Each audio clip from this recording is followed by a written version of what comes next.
Hello students, हम लोग करने वाले हैं class 10th math chapter 2 exercise 6.2 हमारी चल रही है और हम लोग क्वेश्चन नंबर 9 पर आ गए हैं। तो चलिए शुरू करते हैं।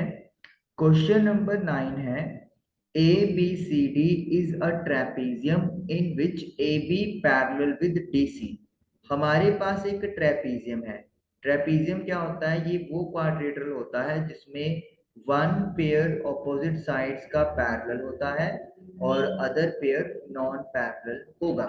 जैसे कि अभी जो आपको फिगर दिखाई दे रही है ए बी सी डी, इसमें जो ए बी है वो डी सी के पैरेलल है और ए डी और बी सी नॉन पैरेलल है, तो this is the trapezium and its diagonal intersect each other at the point O. और जो डायगोनल्स हैं वो एक दूसरे को इंटरसेक्ट कर रहे हैं, यानी A C and B D intersecting each other at point O. Point O पे, तो this is the point O.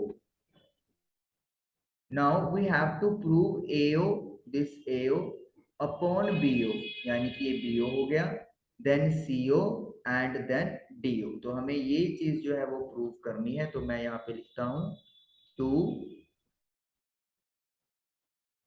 Prove AO upon BO is equal to CO upon DO.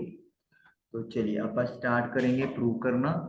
तो यहाँ पे प्रूफ में से आपको याद रखना है, यहाँ पे हमें कंस्ट्रक्शन करनी पड़ेगी क्योंकि हम लोग बीपीटी की बात कर रहे हैं इस एक्सरसाइज में। और बीपीटी का मतलब क्या है कि हमारे पास एक ट्रायंगल होनी चाहिए और ट्रायंगल की किसी साइड के पैरेलल एक लाइन होनी चाहिए। तो हम लोग यहाँ पे देख रहे हैं कि ट्रायंगल्स तो बहुत सारी बन रही है, लेकिन कोई भी ऐसा पैरेलल साइड नहीं बन रही जो एक ट्रायंगल की दो साइड्स को इंटरसेक्ट करे। तो हम लोग करेंगे क्या, हम लोग यहाँ पर एक लाइन ड्रॉ कर लेंगे। जैसे मैंने यहाँ पे लाइन ड्रॉ की है, this point is let me से ई। ओके, तो हम लोग कंस्ट्रक्शन में क्या लिखने वाले हैं, यहाँ पे हम लोग लिखेंगे draw a line through O such that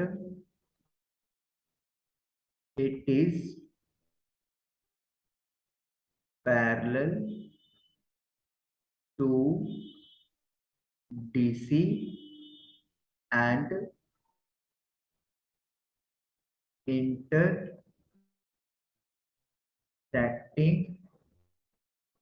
BC at E। ओ से एक लाइन ड्रॉ करें इस तरीके से कि ये डीसी के क्या हो जाए, पैरेलल हो जाए, और बीसी को ये पॉइंट ई पर इंटरसेक्ट करे। तो ये हमारी जो है वो कंस्ट्रक्शन हो गई, जिसको सिंपली मैं क्या लिख सकता हूँ, ओ ई जो है वो डीसी के क्या है, पैरेलल है बाय कंस्ट्रक्शन। ओके, अब करेंगे प्रूफ का स्टार्ट। तो प्रूफ करते हैं। सबसे पहले हमारा ध्यान ट्राइंगल बीडीसी में।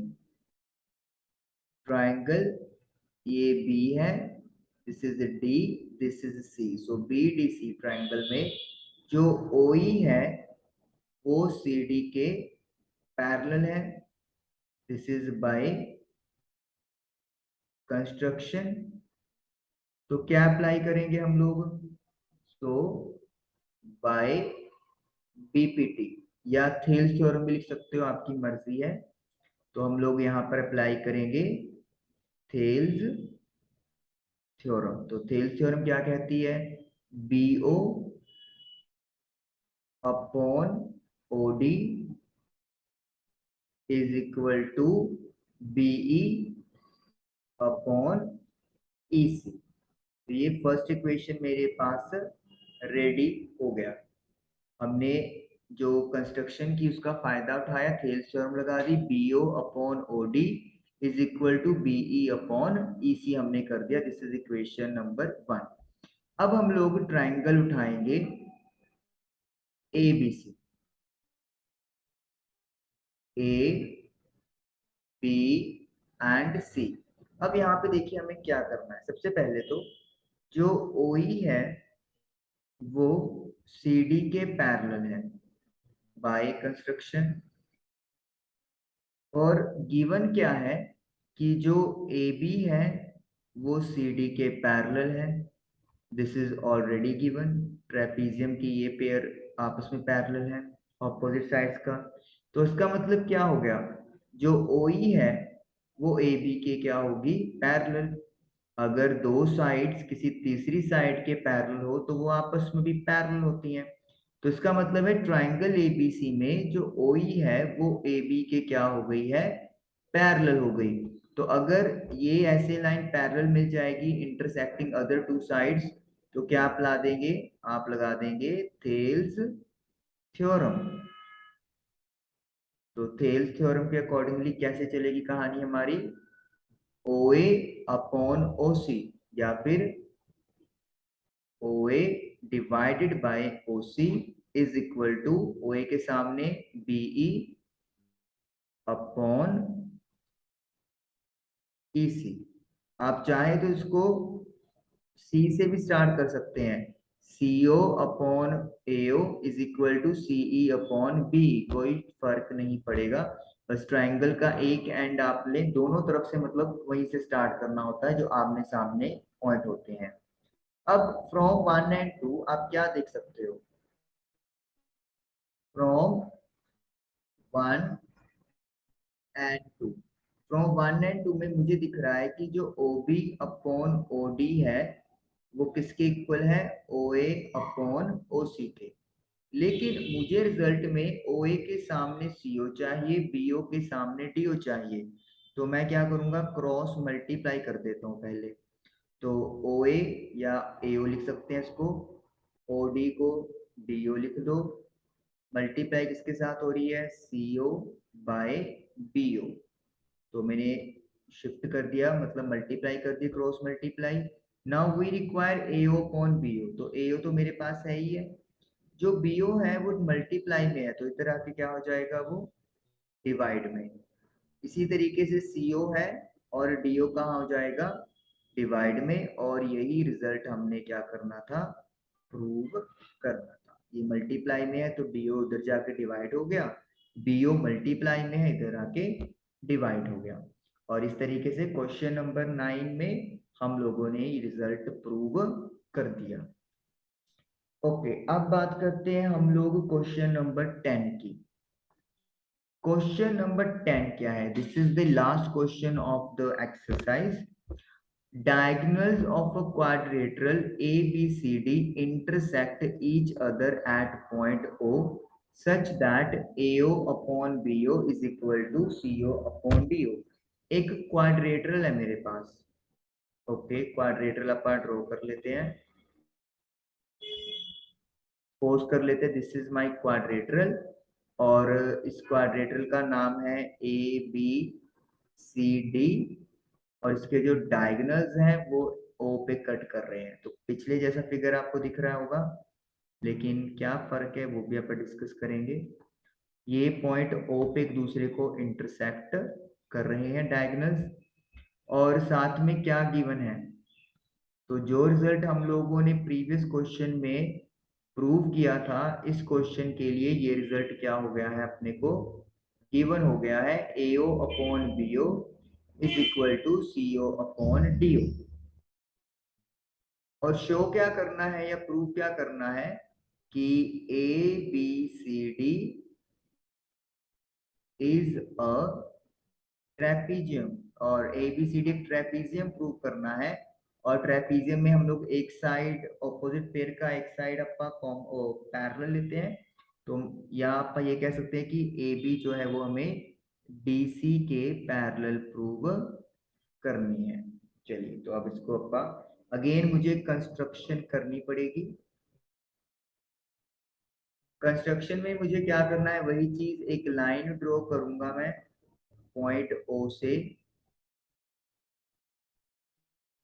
ये आपको दिख रही है एक लाइन जो है वो अपना ड्रॉ कर रहे हैं, और वो लाइन DC को पॉइंट E पर इंटरसेक्ट कर रही है। चलिए मैं आपको बताता हूँ properly. Draw a line through O such that it is parallel to DC and intersect BC at E। एक लाइन ड्रॉ करनी है O से जो कि DC के पैरेलल होगी और वो BC को E पर मिलेगी। देखिए कंस्ट्रक्शन यहाँ पे भी सेम है, वहां पे भी सेम टू सेम की थी। ये देखिए यहाँ पे भी यही किया था कि पैरेलल होनी चाहिए और उसको मतलब ई पॉइंट पे इंटरसेक्ट करेगी। जैसे पीछे लिखा हो वैसे यहाँ पे भी लिख देते हैं कि ओ ई जो है वो डीसी के पैरेलल है। लेकिन हम लोग यहाँ पे ये नहीं कह सकते कि ओ ई ए बी के भी पैरेलल होगा, क्योंकि वो तो हमें पता ही नहीं है कि ए बी डीसी के पैरेलल है, वो तो प्रूव करना है। प्रीवियस क्वेश्चन में ये ऑलरेडी ट्रेपेजियम के थ्रू हमें गिवन था। तो चलिए इसका भी प्रूफ स्टार्ट करते हैं। सबसे पहले ट्राइंगल आप बी डी सी उठाओगे। ये जो डी, ये पॉइंट थोड़ा ज्यादा दूर लगा दिया, ये पॉइंट ये है डी। चलिए पहले लिखाते हैं अपना in triangle B D C. अब ट्राइंगल बी डी सी में क्या है, जो ओई है वो डी सी के पैरेलल है। ये आप लिखेंगे बाय कंस्ट्रक्शन। तो अगर ऐसे पेयर पैरेलल है तो क्या लगाएंगे, बाय हेल्स थ्योरम। तो बीपीटी या थेल्स थ्योरम लगा देंगे। और थेल्स थ्योरम क्या कहती है, DO upon DO is equal to PE upon PC. Equation 1 देख सकते हो आप लोग। BO upon OD is equal to BE upon EC. आप सी से भी स्टार्ट कर सकते हो, जैसे OD upon OB is equal to CE upon EB. तो मतलब बस आपने याद रखना है कि सामने जो है वो साइड्स आपस में सिमिलर मैच करें। अब हम लोग सेकंड पार्ट, यहाँ से अब कहानी पिछले क्वेश्चन से बदल जाएगी। अब हमें गिवन क्या है कि AO upon BO CO upon DO के बराबर है। दिस इज गिवन, ये गिवन है हमारे पास। अब देखिए हमें तो चाहिए यहाँ पर कंपेयर करने के लिए बीओ अपॉन डीओ, लेकिन वो तो हमें नहीं मिल रहा डायरेक्टली। तो यानी कि यहाँ पे हमें क्या करनी पड़ेगी, जस्ट लाइक प्रीवियस क्वेश्चन आपने क्या है वही करना पड़ेगा हमें, क्रॉस मल्टीप्लाई। तो बीओ की सीओ से मल्टीप्लाई, एओ को डीओ से कर दिया, बीओ को सीओ से कर दिया। अब बीओ अपॉन डीओ चाहिए, तो आप करेंगे क्या, जो सीओ है वो दूसरी साइड आकर डिवाइड में हो जाएगा और जो बीओ है उसके नीचे ले आएंगे डीओ। तो AO upon CO is equal to BO upon DO. तो this is what we can say equation number second. अब कंपेयर हो सकता है 1 एंड 2, फ्रॉम 1 एंड 2। क्यों कंपेयर कर सकते हैं, क्योंकि यहाँ पर भी बीओ अपॉन डीओ है और सेकंड में भी बीओ अपॉन डीओ है। तो इसका मतलब क्या है कि इनके जो इक्वल टू वाले पार्ट्स हैं वो भी आपस में इक्वल होंगे। तो BE upon EC is equal to AO upon CO. मतलब BE upon EC is equal to AO upon OC. तो ये तो ट्राइंगल एबीसी का पार्ट बन गए। आप अगर देखोगे ट्राइंगल एबीसी में BE upon EC AO upon OC के प्रोपोर्शनल या इक्वल आ रहा है। तो मतलब हम लोग क्या उठा लेंगे, in triangle ABC BE divided by EC is equal to AO upon CO, और ये क्या किया अपन ने, प्रूव्ड। अब अगर एक ट्राइंगल में एक लाइन पैरेलल है किसी साइड के, और फिर उसका रेशियो प्रोपोर्शनल बन रहा है, तो फिर इसका मतलब क्या है, क्या लगाएंगे, बाय, इधर अपन लिख लेते हैं, थोड़ा सा इरेज कर लेते हैं जो गिवन पॉइंट था, वो क्वेश्चन भी इरेज हो गया, पर कोई चक्कर नहीं क्योंकि क्वेश्चन हमें पता ही है, टू शो भी अपन इरेज ही कर देते हैं, इतनी स्पेस में हमारा डन हो जाएगा। तो by converse of Thales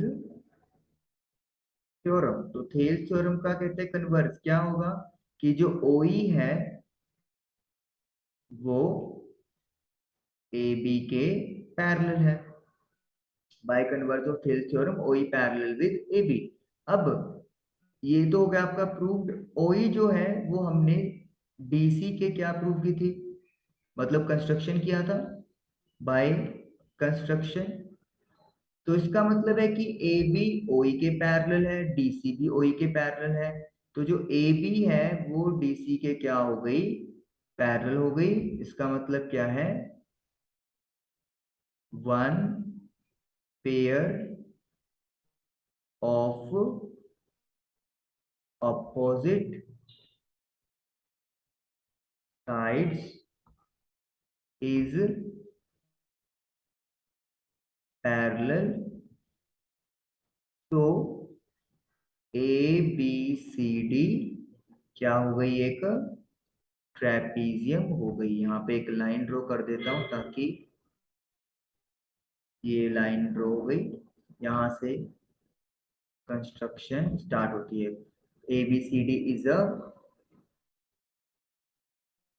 trapezium, और ये हमने प्रूव करना था। तो मतलब थेल्स थ्योरम और कन्वर्स ऑफ थेल्स थ्योरम दोनों का यूटिलाइज होने के बाद क्वेश्चन नंबर 10 हमारा डन हो गया। और नाइन्थ और टेंथ करने पे हमें ये पता चलता है कि दोनों क्वेश्चन एक दूसरे का कन्वर्स है, मतलब अगर नाइन्थ मेन क्वेश्चन बना लो तो टेंथ उसका कन्वर्स हो गया, या आप टेंथ को मेन बना लो तो नाइन्थ उसका कन्वर्स हो गया। तो 6.2 एक्सरसाइज हमारी कंप्लीट हुई। आई होप आपको समझ में आए होंगे। Thank you for watching the video.